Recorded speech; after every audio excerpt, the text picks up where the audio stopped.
Okay, so today I wanted to do a quick comparison between the brand new M4 iPad Pro 11-inch version versus the older M1 iPad Pro. And I think this is actually a more interesting comparison because the older 11-inch iPad Pros never had a mini LED screen, so they're always stuck on LCD. So we're really trying to see how much of a difference that new OLED panel makes versus the older LCD panel. And just overall performance gains, do you actually notice anything coming from the M1 to the M4? Is the thinness really that noticeable? Is the speaker quality the same? Things like that. So let's start off with what Apple's kind of been highlighting the most about these new iPads, the overall thinness. I wouldn't say it's like a night and day difference. Like honestly, if you just put them like that side to side, you can clearly see that the M4 is thinner. I mean, especially around those volume buttons, you can see there's way less space there.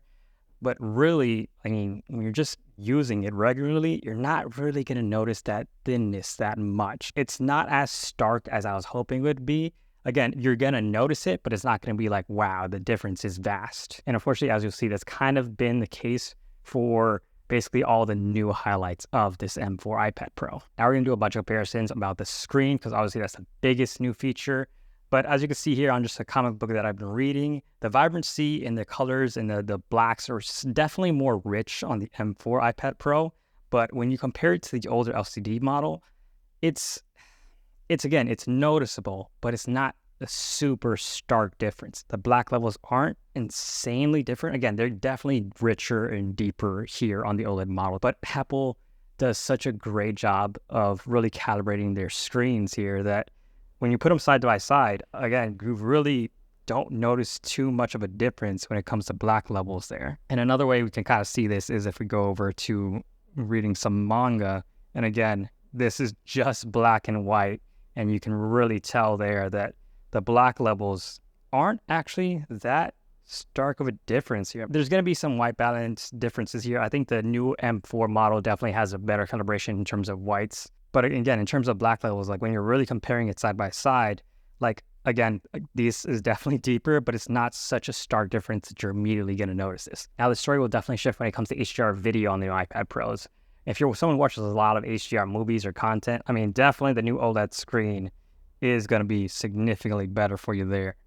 Like, I mean, just look at that. Like, you could clearly see this is not fully black. There's a lot of blues and it's black. It's more of a grayish color there, whereas this is just rich, pure black, and it's beautiful. The colors are way more vibrant. The screen definitely pops more here.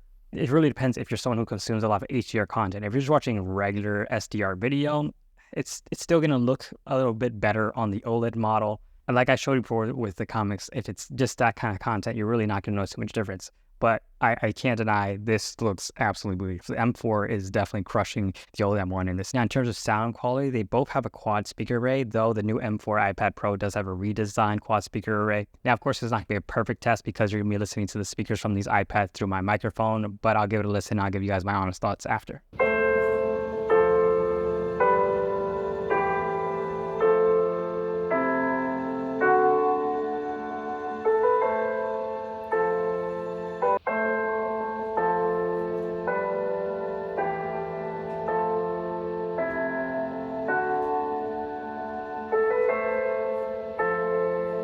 So overall, I actually think the old M1 iPad Pro sounds better. And I think that's just because it has more room for the speakers. Like it feels fuller, it feels more bassy. Whereas the new M4 iPad Pro sounds a little more hollow, not as rich. Now, when it comes to screen brightness, I'm sure you've heard all over the internet that the new M4 iPad Pros get extremely bright. So let's just take a look at that right now. So at 100% brightness, hopefully my iPhone 15 is doing a pretty good job of showing you this. The M4 is clearly the winner. It is significantly bright, like noticeable, again, side by side. This is definitely brighter than the old M1 model. Just go back to the manga. 100%, definitely the M4 is significantly brighter. So if you're someone who uses your iPad Pro out in the sun all the time for some reason, the M4 is definitely going to be worth the upgrade for you. But in terms of actual performance, let's just check out a game really quickly so you guys can see that for yourselves. Let me just close everything else out so it only runs the game. So we just look at this static scene in Resident Evil Village. Obviously not much is happening here. We do have a lot of lighting effects and things like that in the room. Again, the graphical settings are identical on both. They both look great. Like there's not really a huge shift in either. This, of course, has the newer processor with a newer GPU. But I think they're both able to run this game at pretty similar settings, no problem. It really becomes more noticeable about the additional power you're getting with the M4 when you're playing more advanced games like Warzone Mobile, which I played on both. It's good on the M1 iPad Pro, but it's significantly smoother on the M4. But another way we can really compare performance is by checking out DaVinci Resolve and trying to export and play through a video. So this is the same exact project files open on both iPads. This is just my demo reel. So we have it open in DaVinci Resolve. I'm just gonna play through both of them, see which one runs smoother so you guys can get a good look at that.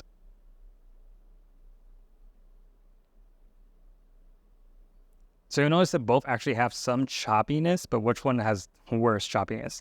You can definitely see in the M1 iPad Pro, it is lagging behind now.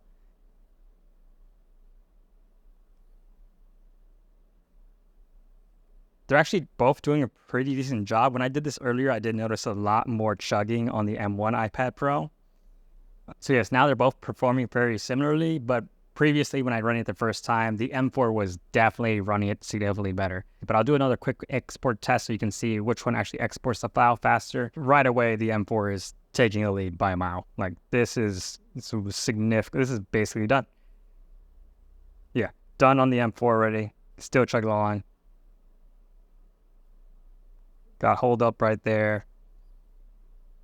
You can do it, and done. So of course, this is not the most complex video project. It's very light color grades. It's kind of pre-existing footage that I just assembled together for my demo. But it's still faster on the M4. The M4 is the better one. There's no denying in almost every way it is significantly better. But if you already have an M1, it's still a really, really good iPad. And that's kind of the problem with most Apple products nowadays. The new one's always going to be better. There's no denying that for any product, basically. But it's going to be such a vast overall improvement that it's really worth spending an additional $1,000 on a new one. That's really going to be for you to decide. For me personally, I bought this with my own money. I think I'm going to stay with the M4 iPad Pro. It is just better enough that I would want to keep it. All the improvements are noticeable, but they're not going to blow your mind. And that's kind of the unfortunate reality of most of Apple's products, especially when it comes to Apple Silicon, because there is an improvement, but it isn't going to wow you. But if you're on the market for a brand new iPad Pro and you don't own the M1 or the M2, yeah, pick up the new one. Obviously, it's great. But if you already have an M1 or M2 and you're kind of hesitant and debating, I'd say stick it out. Anyway, thanks for watching. Hopefully this helped. If it did, leave a comment down below. Let me know your thoughts, and I'll see you sometime.